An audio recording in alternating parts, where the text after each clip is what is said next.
नमस्कार. आपल्या चॅनलमध्ये तुमचे स्वागत आहे. तर आज आपण होळी का साजरी करतो याविषयी थोडीशी माहिती जाणून घेऊया. तर होळी हा सण प्रत्येक वर्षी आपण साजरा करत असतो.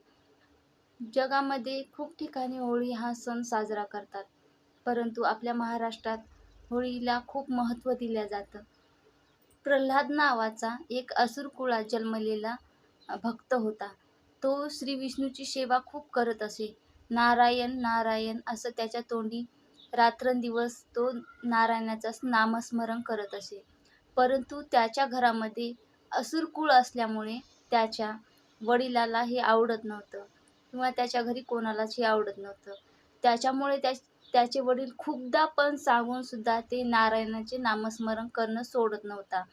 परंतु मग एकदा भक्त प्रल्हादाची आत्या म्हणजेच होलिका, त्या होलिकेला असं वरदान होतं, की ती अग्नीत जरी तिने पाय ठेवला, तर तिला ती अग्नी जाळू शकणार नव्हती. तिला राख होऊ देणार नव्हती, असं तिला वरदान होतं.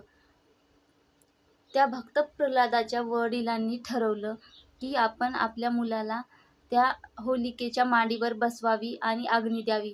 म्हणजे हा भक्त प्रल्हाद त्या अग्नीमध्ये जाळून खाक होईल. मात्र आपली बहीण मात्र खाक होणार नाही, कारण तिला वरदान प्राप्त आहे अग्नीचं. तर तिने पण त्या होळीमध्ये बसायचं ठरवलं.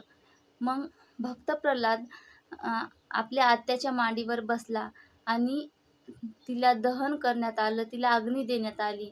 परंतु तिला असं त्या अग्नीमध्ये भक्त प्रल्हाद न राख होता किंवा त्याचा भस्म न होता ती होलिका अक्षरशः भस्म होऊन गेली आणि भक्त प्रल्हादाच्या तोंडी नुसतं नाव म्हणजेच नारायण, नारायण असं चालूच होतं. तो खूप मोठा श्री विष्णूचा भक्त होता. त्यामुळे त्याला त्याला अग्नीने जाळू शकलं नाही.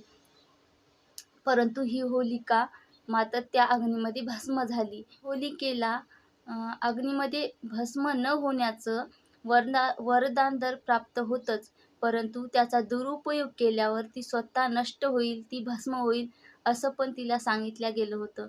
परंतु तिनं त्याचा दुरुपयोग केल्यामुळे ती होलिका नावाची भक्त प्रल्हादाची आत्या त्या अग्नीमध्ये भस्म झाली, राख झाली. आणि तेव्हापासून हा होळीचा सण खूप उत्साहाने साजरा केला जातो. त्या होलिकाचा अंत झाला. वाईट गोष्टीचा अंत हा नेहमी होतच असतो. त्यामुळे त्या होळीमध्ये अंत झाल्यामुळे तेव्हापासून ही होळी आपण साजरी करत असतो. भक्त प्रल्हादाच्या आत्याचं नाव होलिका होतं. त्यामुळे त्या सणाला होळी असं नाव पडलं. त्यामध्ये असणारे वाईट गुण, द्वेष आणि नैराश्य या सगळ्यांचं आपण दफन करत असतो. त्यामुळे आपल्याला हा होळी सण आपण उत्साहाने साजरा करतो आणि आपल्या जीवनामध्ये एक नवीन रंग भरावेत म्हणून आपण दुसऱ्या दिवशी हा रंग उधळून हा सण आपण साजरा करत असतो. व्हिडिओ आवडला असेल तर व्हिडिओला लाईक करा. चॅनलवर नवीन असाल तर चॅनलला सबस्क्राईब करा. तर भेटूया पुढच्या व्हिडिओमध्ये.